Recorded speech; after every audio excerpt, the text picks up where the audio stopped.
Applications of lighting for visual and non-visual needs. A brief introduction and a little bit of a background to this whole lecture.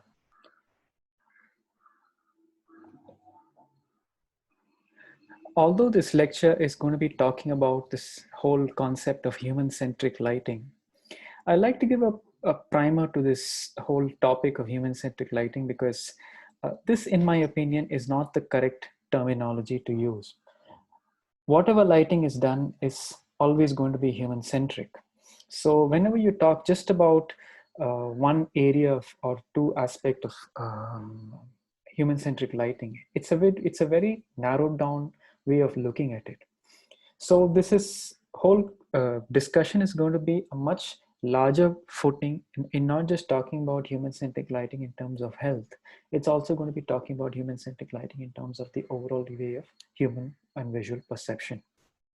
So the two broad aspects that this lecture will cover are, first is human optics in terms of the visual system and how the human eye and the visual system sees the world around itself. And second is about human health, which includes both psychological and physiological health. And the systems that are involved in this are called the non-visual system, which are primarily the circadian and perceptual system. We'll have a look at each of these systems in more detail now. The visual system, as the name suggests, is lighting for vision. How does the human eye sees the space around itself?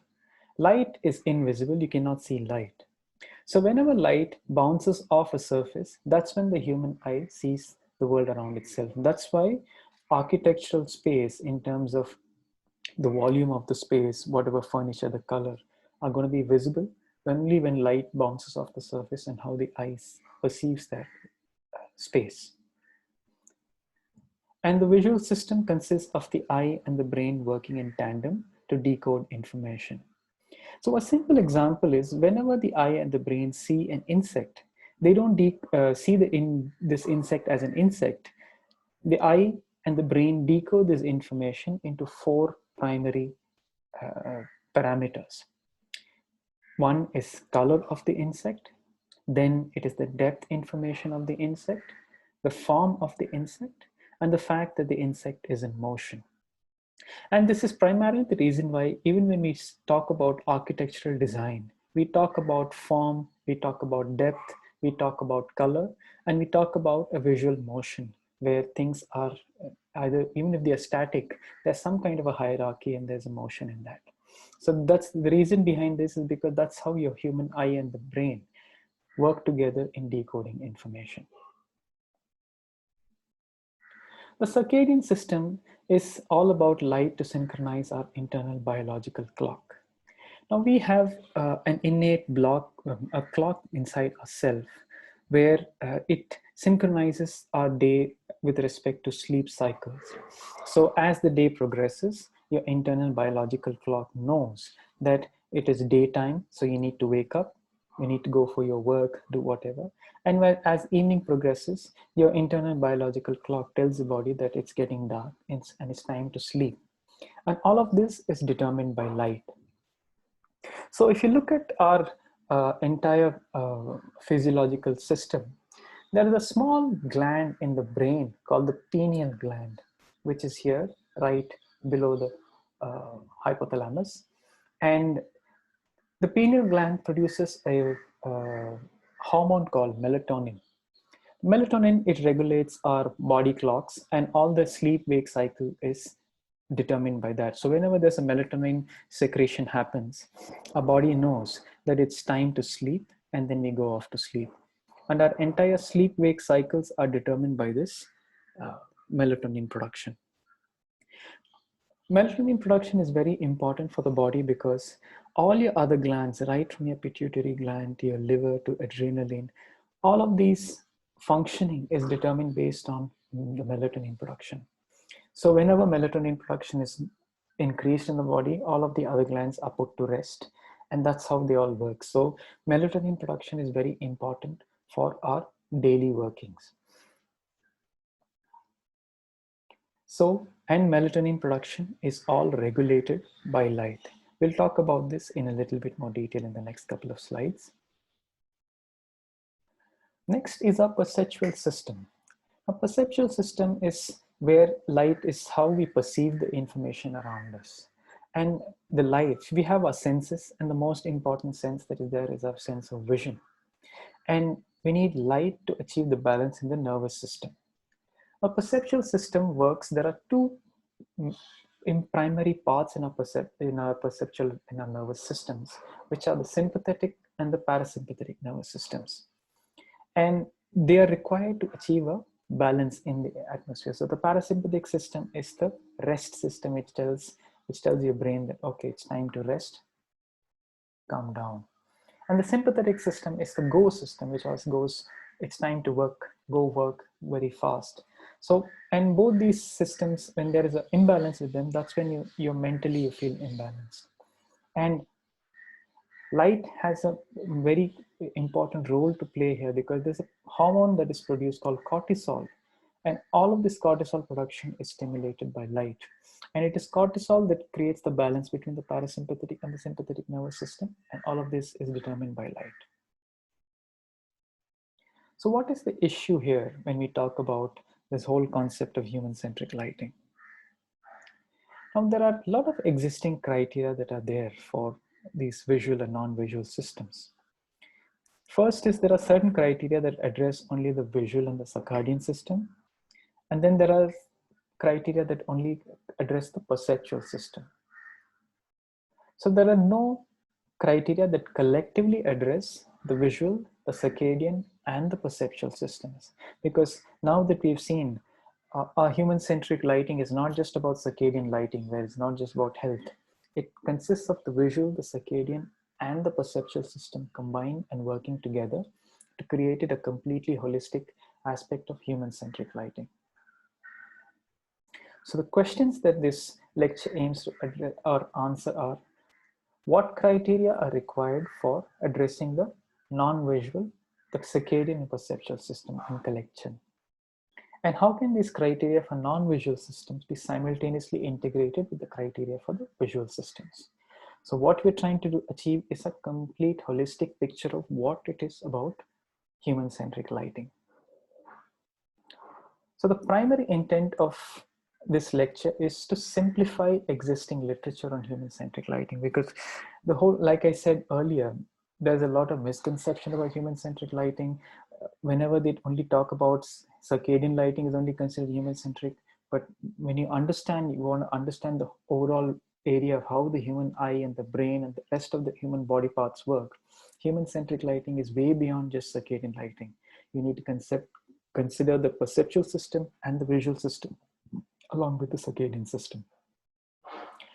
So this simplified literature is to be easily comprehended and incorporated by lighting practitioners. And then the idea is to provide a conceptual guidance for lighting practitioners. Now, these are just basic guidance. These are not something which can be used as taxonomy. These are just simple pointers as to how, well, as designers, we're going to be using or discussing the concept of human-centered lighting, as to how to take this forward. So the methodology used here is, we have criteria for the visual system and the circadian system. And then we have a few generic criteria for the perceptual system. So all of these are going to be integrated by use of an integration principle. And then finally, we'll arrive at a collective framework, which will combine the visual, the circadian, and the perceptual system in one go. So what is the framework which is being put forward in literature for the visual and circadian system? Now, this framework talks about 5 aspects: quantity of light, spectrum of light, timing of light, duration of light, and the spatial distribution of light. We'll look at each of these criteria one by one. So the quantity of light says that as the level of illuminance increases, illuminance is the brightness level. As you increase the brightness in a space, the level of melatonin is suppressed. So the more brighter you get, the melatonin production in your body is decreased. So If you want to feel awake, you need to sit in a nice bright light space so that your melatonin level reduces and you feel much more awake. So that's why when we're going to sleep and suddenly somebody switches on a bright light and the tube light in the room, you feel your sleep is really disturbed. It's disturbed because when there is too much of bright light, your melatonin production is reduced, and then that disturbs your sleep pattern. So melatonin suppression is caused by bright light. Spectrum. We all know what the visible spectrum consists of, right from the 400 or 450 nanometers, which is blue light, all the way up to 700 nanometers, which is the red light. So that's how the component of the visual spectrum. The visual system is most sensitive to the greenish end of the spectrum, which is about 530, 540 nanometers. That's where the visual system peaks. The circadian system, or the suppression, the highest amount of suppression of melatonin happens in the blue to the cyan range of things. So whenever you have that frequency of light, it suppresses the melatonin production and your sleep patterns are reduced. Now, what this visual spectrum, this framework doesn't consider is the warm light, because a majority of us prefer this yellowish warm light, and it doesn't seem to consider that, which we'll look at it in the next couple of slides, because warm light is needed for the production of cortisol. Timing. Now, our circadian body clock is slightly longer than the 24-hour day cycle. So what we need is to phase advance or phase delay the body clock. By phase advance or phase delay, I mean that. So if you're feeling sleepy and you suddenly go out in a bright sun, what it does is it reduces your melatonin levels. When your melatonin levels are reduced, your sleep is automatically come down and you're coming awake. So this would phase advance your body clock because you're getting up much earlier than what is needed.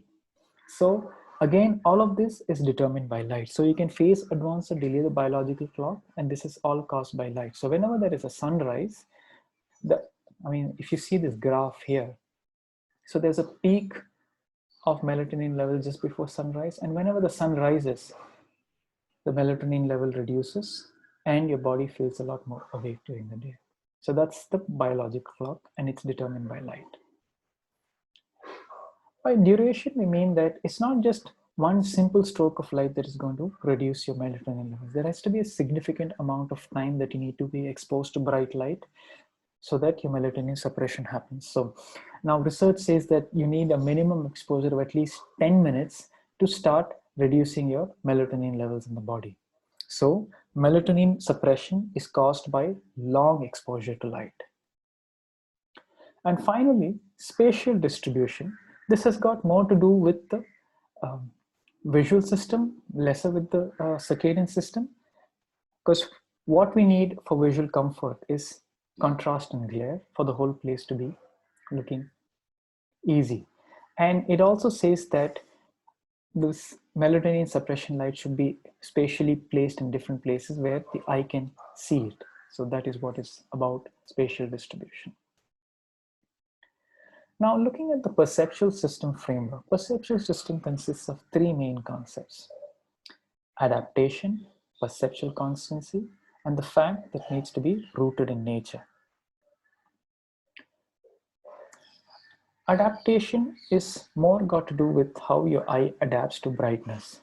So whenever we see a bright light, your eyes are adapted to the bright light, and suddenly you look away or come into in a less darker space, you feel really dark and blind, because your eyes needs that much time to adapt to different brightness levels or even for different colors. So you need, whenever you want to have a very slow and gradual change in the light level, only then it is emotionally soothing. So if you have sudden bright flashes of light and there are too many changes that are happening in a very fast manner. I mean, you have seen flicker, haven't you? Whenever the tube light is flickering too much, it disturbs you. It disturbs you mentally because you feel what is happening.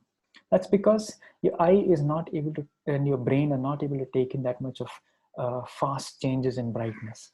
So whenever you see a small or a slow or gradual change, it is emotionally soothing. That's why when you see dimming, especially in movie theaters, the dimming happens in a very slow and gradual manner, because that is what is emotionally soothing to the eye and the brain.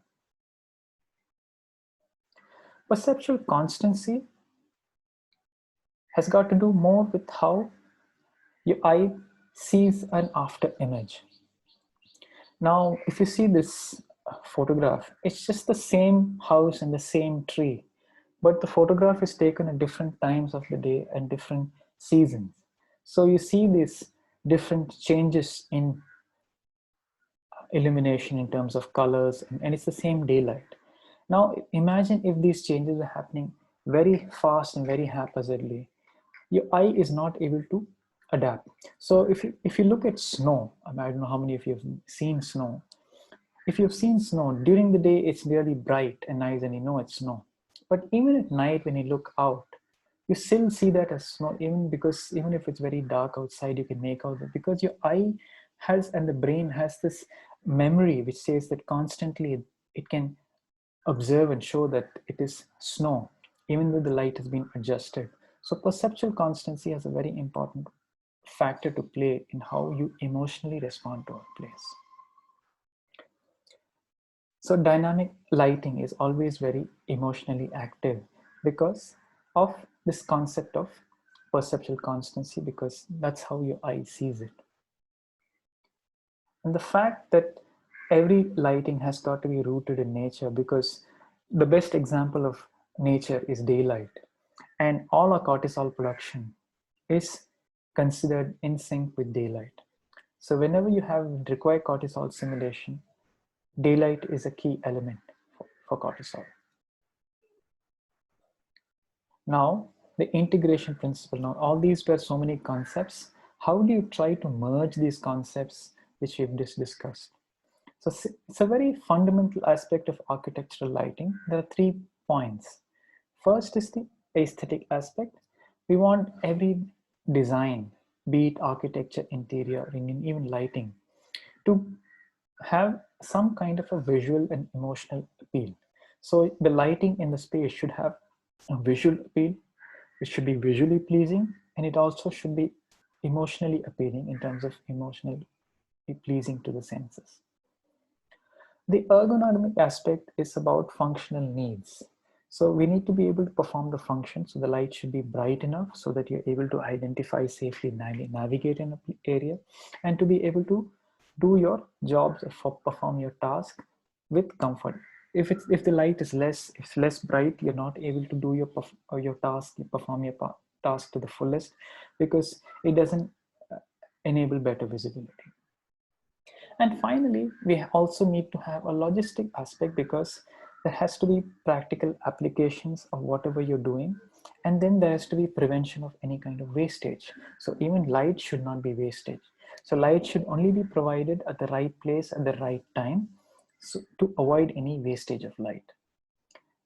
Now, let's try to have a collective framework where we have the quantity, the spectrum, the timing, the duration, and spatial distribution from the visual and the circadian framework. And then we have the adaptation, perceptual constancy, and rooted in nature from the perceptual framework. And let's try to see how we can merge these 8 concepts into one to arrive at it. So the first was the aesthetic principle. For space, for the quantity and the spectrum of light to be aesthetically pleasing, it has to be rooted in nature. What does this mean is that whenever you design the lighting in an area, try to visualize how daylight in nature plays. So there are times when the light is bright and warm, and then there are times when it could be dimmer, and it could be brighter and cooler too. So you need to always think in terms of how daylight behaves in a place, in a space, and see how well you cannot mimic daylight to 100%, but at least you can draw inspiration from daylight and see how you can make a lighting in an area look as natural as possible.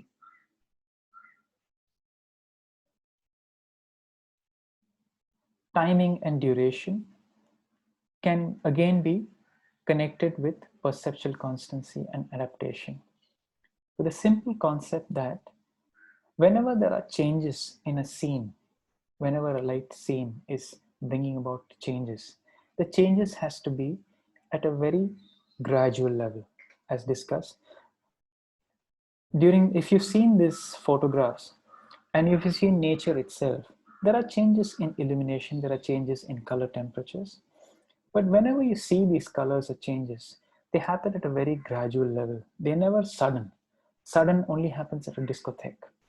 So, but in nature, it never happens in a sudden, haphazard manner.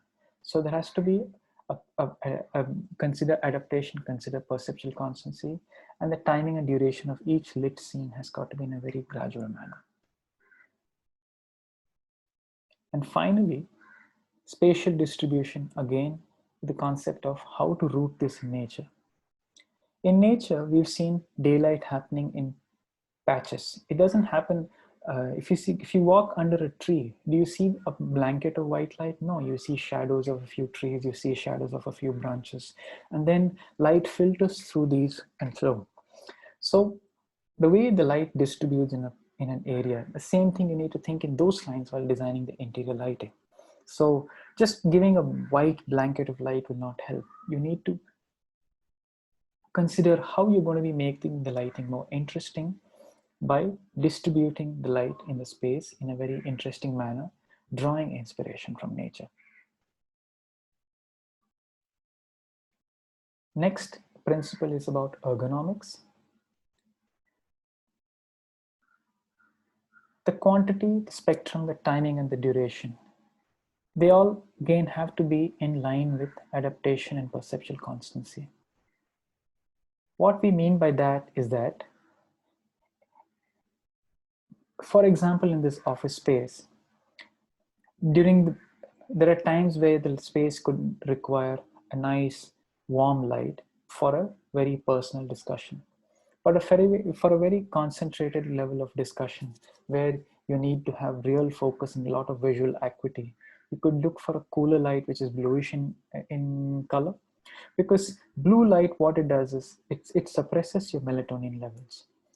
And what it also does is by suppressing melatonin levels, it improves your concentration levels.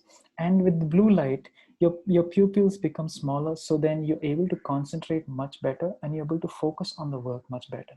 So depending upon the kind of work that you're doing, you choose the color temperature. So if it's an office where high concentration level is required, or the task requires high concentration levels, you look for a cooler or bluish colored tone of light. But then if it's more relaxed and if you're having a little bit more personal level of discussion, then maybe look for a warmer tone of light.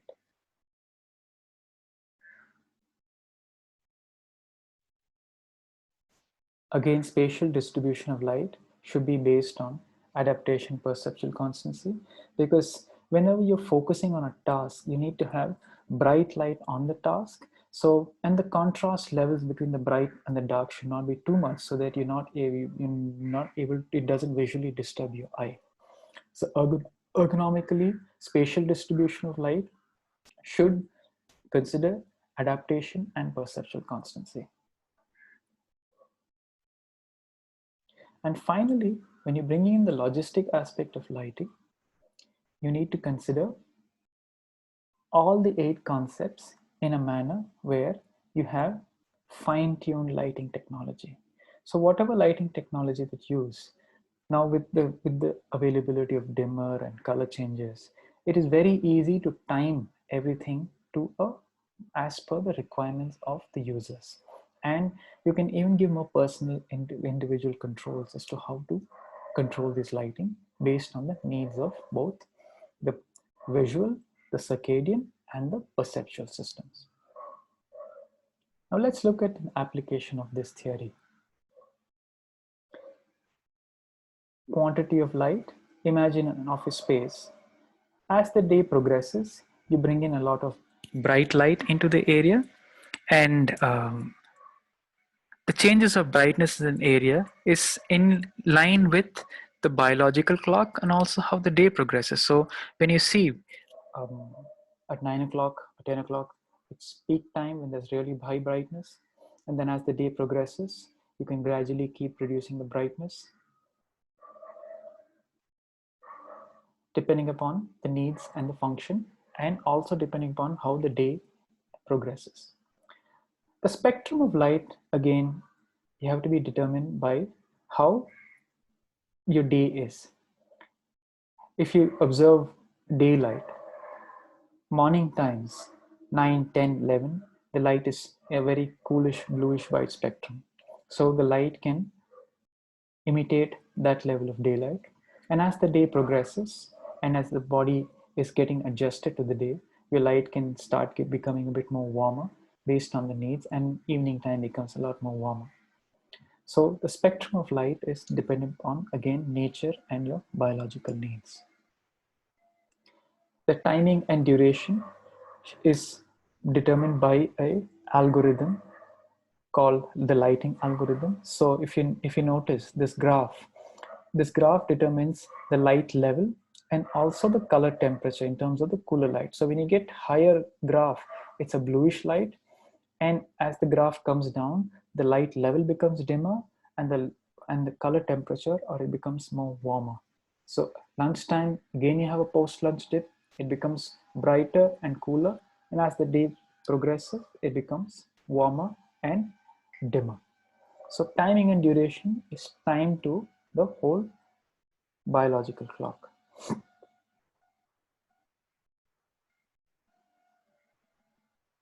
And finally, the spatial distribution of light is when you don't have bright light all the time, but you have focus light only on those task areas. So instead of creating a white blanket of light, what you do is you provide bright light only in those areas where the task is being performed. And this also adds a lot of visual interest to that space, because you know that only those bright areas, and it looks like in a natural way, because in nature you don't see a bright blanket of light. There are shaded areas, there are bright areas, there are dark areas, and you're trying to imitate that in your office atmosphere. Now, lighting technology, there are many. There are color control technology, there are dimming technology, and it depends on the application as to what and how complex your design is, and how you want to provide a solution to that. I would like to talk about two case studies where I actually tried to implement this concept. First was a digital business center for a IT company called Mindtree in Bangalore. So the digital business center was a place where they would show their newest technology to their clients. So they wanted to create a space where they had no daylight coming in. And they created this kind of a planetarium space where they had the starry sky in the ceiling. And it was a very futuristic looking area. But still, there were people working in that area. If you see this background here, there are some people working on this task area. So they need some level of access to daylight, because imagine working in a completely closed up area where there's no access to daylight. So considering the visual needs, a task light and ergonomic needs, the task lighting was provided in such a way that entire computer table had nice bright light to work. But for the other perceptual and the circadian system, an artificial window was created behind, and the light will imitate daylight. So as the day progresses, there would be changes in color temperature where the light would become warm to cool based on the times of the day. And this would give them the feeling that they are looking out the window, and it would be synchronizing with their biological clocks. Now, Mindtree had other network operation center. This is also a call center, and the problem with this network operation center was it was a data storage center, so all high security data is being stored. So this also had to be in a locked up area where there were no windows. So imagine uh, employees working in this space without any access to daylight. So the daylight was provided artificially in the ceiling. So the task lighting was taken care of by these down lights, which would provide adequate illumination on the tables.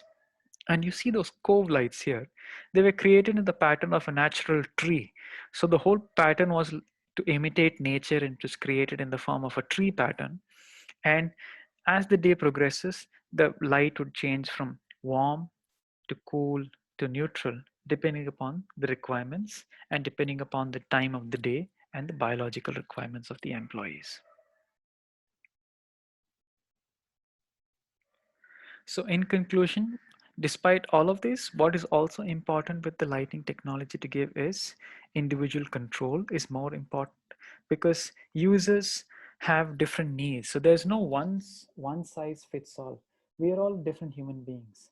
Just like how we like different ways of having our coffee. Some people like our coffees hot, some people like our coffees cold. Some people like it strong, some people like it hot. Some people like it really sweet, some people like it bitter. So just like our individual preferences are different, our individual needs, our biological clocks are different. So you cannot have one lighting which is suitable for 100 employees. So it is always important to give individual control. So based on what the user needs, they could control the brightness, they could control the color temperature, and change the lighting as per their individual needs. So individualized control is very important. This I'd like to conclude my lecture. Thank you. And these are some of the photo credits for this lecture.